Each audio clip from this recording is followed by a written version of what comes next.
Well, here we are. It is the final week of 2022, and we are wrapping up another year. And today, what I want to talk about is something I have done this week for, I can't even remember how many years it's been now. 10, 12, 15, 20, something like that.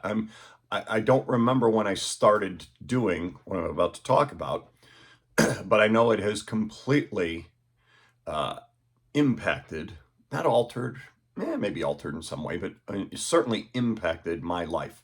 And that is, I've spent a day, actually a few days, depending upon the year, but really zeroed in one day this week on figuring out my goals for the next year.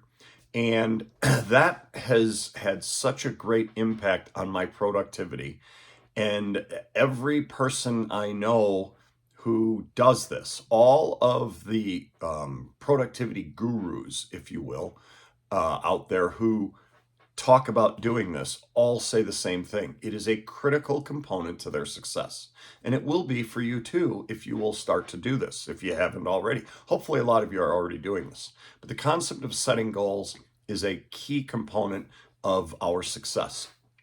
And so I just want to take a few minutes today to talk about a little bit about how I do this. As I say, probably last 10, 12, 15 years. My early career, I didn't really do this. I was learning from others all about what this concept, what the concepts of success are. I was just trying to get by as a teacher and a coach and learn as much as I could to be the best teacher and coach I could be.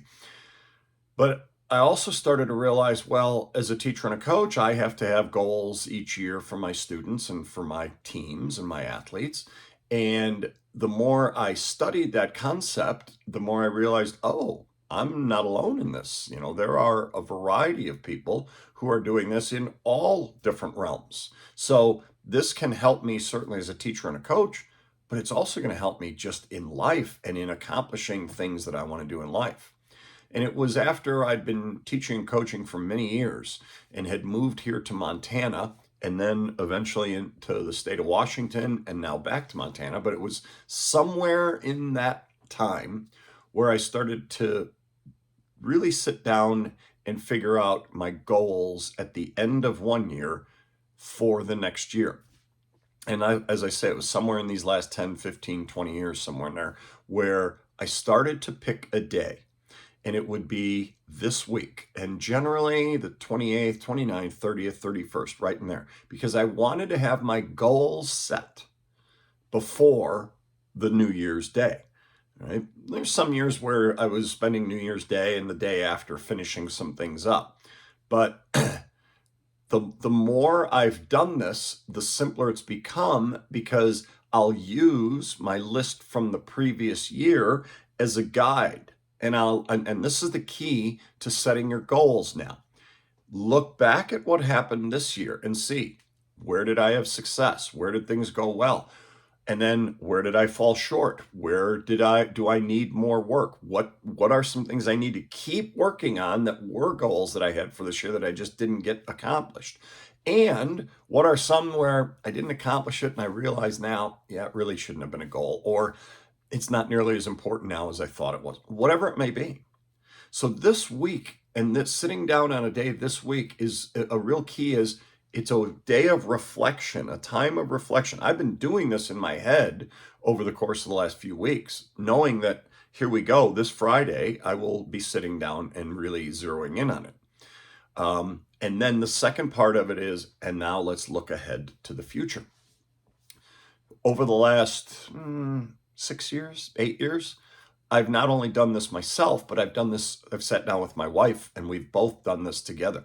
And this has become a great exercise for both of us in looking at, okay, what's this next year?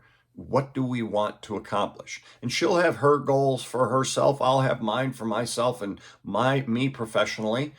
But we'll also have some that certainly we have together for us as a couple and for our family. It's an important thing to do. So you figure out what works best for you and what you want to zero in on. All right. But the key is sitting down and doing it. I have, I then create a document where I've got mine. This was and I learned I've learned from different productivity gurus, different ways to do this. One of my favorite is Michael Hyatt. I highly recommend you check out Michael Hyatt. All right, but this one, I can't remember this setup, where I got this from. I should go back and check it out. But the idea is do a 7-year vision, a 3-year vision, and then this year's vision and your goals for this year. That's a neat way to do it too. And so I've been doing that the last few years, and I have various things here. And then I'll do my top 20%, the things I need to focus on the most. The things where I have the biggest bang for my buck. Right, that's been a new one that I've added in the last year that I think was really helpful. A schedule to work on those top 20%, and then the things I need to kind of every day make sure I'm doing. And then I actually have my actual goals. Some of them are physical, like health goals. Some are financial goals. Some, or one is. And then a lot of them, the majority of these, and I have too many, quite honestly, but the majority of those are my professional goals. A lot of, what books do I want to write this year? What courses do I want to have come out? What, those types of things. But for you as a teacher or coach, it's going to be more, okay, what do I want to accomplish in my classes this year with my students? What do I want them to be able to finish this year off knowing most? And a lot of us, that would be the same thing each year. For coaches, okay, which is most of you, I imagine, okay, you're going to want goals with your teams each season, absolutely. But we're talking about what are your personal goals to become the best coach that you can be and to help impact your kids in the best way. And so you're going to want those types of goals as well as kid goals, team goals, right? I don't even mean for your season as much as you becoming the best. What do I need to do to help my team become the best it can be, just in general? So I think those are really important things for us to do as coaches as well. And then I do affirmations, daily affirmations. Things that, like I publish 3 books each year. That's been a goal of mine for the last few years. And this year I hit that goal. I'm a daily, an affirmation. I'm a successful author, writer, speaker, coach, teacher, that type of thing. So positive affirmation statements to help me stay on that. And then my commitments to achieving these affirmations. By the way, you'll see here, review and redo these I've written down. I'm going to talk about that concept here in just a second. I'm also going to talk about this concept of commitments to achieving them. And then I have a prayer that I say each morning that I read, just about making sure I'm doing my best at being, having inspiration and doing all I can to be impactful to you and to my players and to my students. So I kind of ask for some guidance and help in that. So as I say, I've circled some things, I've added some, written some new things, because things come to me during the course of a year. Goals are not static. Yes, some of them they're out there, okay, but they change. They can be tweaked. They can be worked on, and so you'll want to do that. So this is the week where we work to establish them. What are we after? But here's a really important thing that I have found over the last probably 10, 12 years. You want goals that are out there, okay, but the key but they are out there. The key is, what are you doing every single day? Well, you're not focused on the goal. Yes, in some way you are, but you need to get focused on the daily habits, the elements that you need to do every day that will get you there. So what I call your process, right? And then the next step, so focus on the process. It's like I tell my athletes all the time. Don't focus on making the shot. I'm a basketball coach. Focus on the process. Focus on your form. Focus on doing it the right way each time. Because if you do that, then your odds of making the shot are that much better, as opposed to, I got to make the shot. I got to make sure my form is right. And if I do that, good things are going to happen.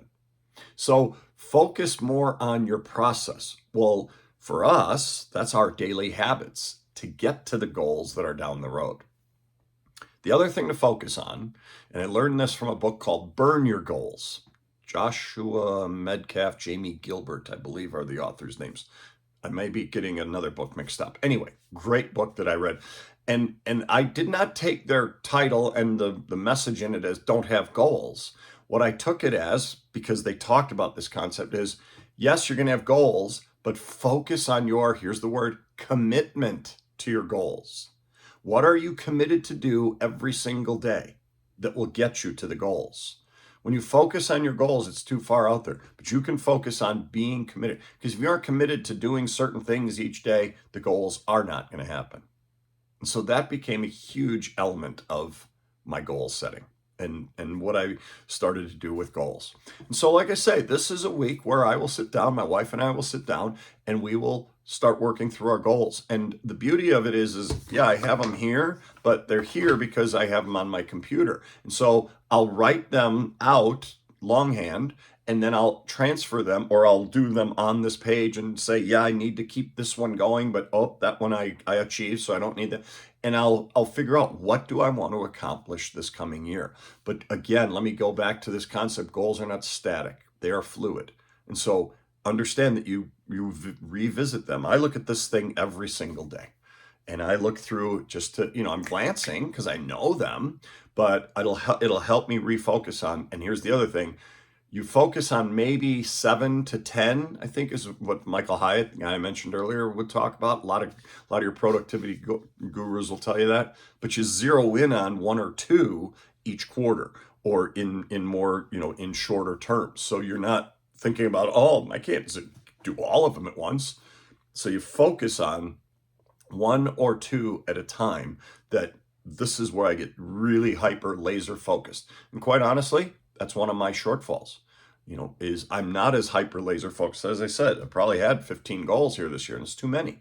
And so I need to get my focus better. It's one of my goals for this year, is be more focused, zero in, get laser focused. So anyway, that's a little bit about what this week should be, I think should be for all of us. A time to reflect, look back on how things went for us this year, and a time to look ahead, how we want things to go next year. And then next week, I'm going to talk about some of those things that I came up, because I don't have mine written down yet. So I'll talk a little bit more about that process next week for you. And I'm excited to do that. I hope you're as excited for 2023 as I am, because to me, this is always an exciting week to then let's get this new year going. Let's see what our new goals are, and let's start working toward them. So next week, I'll talk a little bit more about more goals. Let me wish you a happy new year today, even though this is coming to you a few days before. I'll wish you a happy new year, because I won't be talking to you again until next year. And so I will talk to you again next year.